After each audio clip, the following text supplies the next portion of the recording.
ఇటీవల సైబర్ నేరాలు భారీగా పెరిగిపోవటం మనం చూస్తూనే ఉన్నాం. అయితే ఇది ఎంత స్థాయికి ఈ సైబర్ నేరగాళ్ళు ఎదుగుతున్నారు అంటే ఈ ఉదాహరణ మీకు బాగా అర్థమైపోతుంది. ఇక్కడ జరిగింది ఏంటి అంటే ఒక చిన్న చితక వ్యక్తిని టార్గెట్ చేయలేదు. Vardhman group of companies, so దీనికి మీకు బాగా తెలిసే ఉంటుంది. Vardhman group of companies chairman SP Oswal ఏకంగా ఈయన్నే టార్గెట్ చేసేయటం జరిగింది. సో ముందుగా వీళ్ళు చేసింది ఏంటి అంటే ఒక పర్సన్ ఓస్వాల్కి ఫోన్ చేసి, మీకు కెనరా బ్యాంక్లో అకౌంట్ ఉంది, దీంట్లో అవకతవకలు జరిగాయి, కొన్ని ఆర్థిక లావాదేవీలకు సంబంధించి మీ మీద కేసు నమోదైంది. ఈ కేసు కూడా దేనికి అంటే జెట్ ఎయిర్వేస్కి చెందినటువంటి యజమాని, సో ఆయన మనీ లాండరింగ్ కేసులో అరెస్ట్ అయినటువంటి విషయం మీకు తెలిసిందే.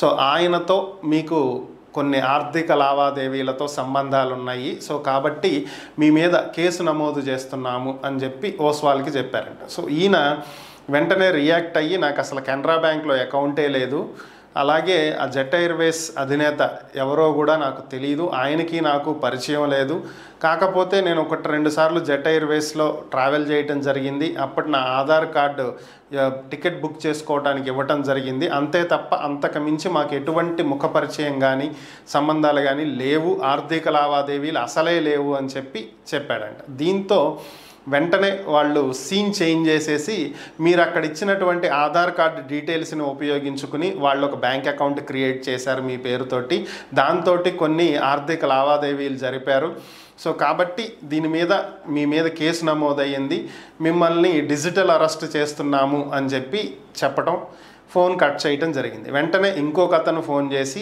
నేను ఆఫీసర్ని మాట్లాడుతున్నాను, కేసు ఇన్వెస్టిగేషన్ ఆఫీసర్ని, మేము సిబిఐ నుంచి కాల్ చేస్తున్నాము, ఈడీ కేసు కూడా నమోదవుతుంది, మీకు డిజిటల్ అరెస్ట్కి సంబంధించినటువంటి డీటెయిల్స్ పంపిస్తున్నాము, మీ వాట్సాప్ నెంబర్కి వస్తాయి చూసుకోండి అని చెప్పి వాట్సాప్కి ఒక మెసేజ్ పెట్టారండి.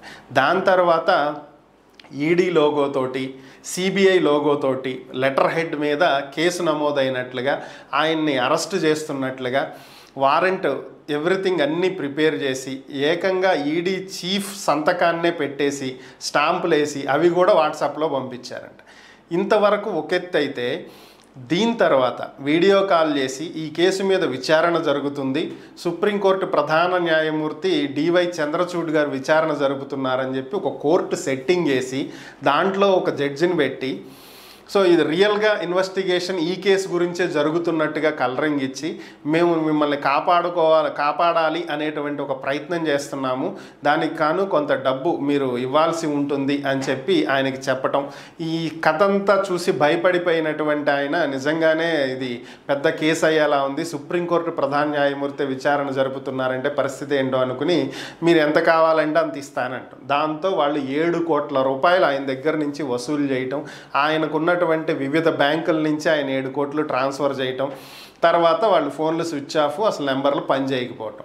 సీన్ కట్ చేస్తే ఈయన మోసపోయాను అని చెప్పి గుర్తించి పోలీసులకు ఫిర్యాదు చేయటంతో వాళ్ళు వెంటనే రంగంలోకి దిగి దీన్ని పూర్తిగా విచారణ జరపగా ఫైనల్గా 5 కోట్లు మాత్రం రికవర్ చేయగలిగారంట. ఇంకొక 2 కోట్లు రికవర్ చేయాల్సి ఉంది. 2 వ్యక్తులను అరెస్ట్ చేశారు, ఇంకా మరికొంతమంది దీని వెనక ఉన్నట్లుగా గుర్తించారు. దీని అంతటికీ మొత్తానికి ఒక మంచి మాస్టర్ మైండ్ డైరెక్టర్ ఎవరు అంటే, గతంలో ఒక బ్యాంకులో పనిచేసినటువంటి ఒక ఉద్యోగి ఈ కథ మొత్తాన్ని నడిపించారు అనేది పోలీసులు బయటపెట్టినటువంటి అంశం. ఏకంగా ఒక కోర్టు సెట్టింగే వేసి, అది కూడా భారత అత్యున్నత న్యాయస్థానం, అది కూడా చీఫ్ జస్టిస్ ప్రధాన న్యాయమూర్తి విచారణ చేస్తున్నట్టుగా క్రియేట్ చేశారంటే ఇక ఏ స్థాయిలో సైబర్ నేరగాళ్ళు చెలరేగిపోతున్నారనేది అర్థం చేసుకోవచ్చు.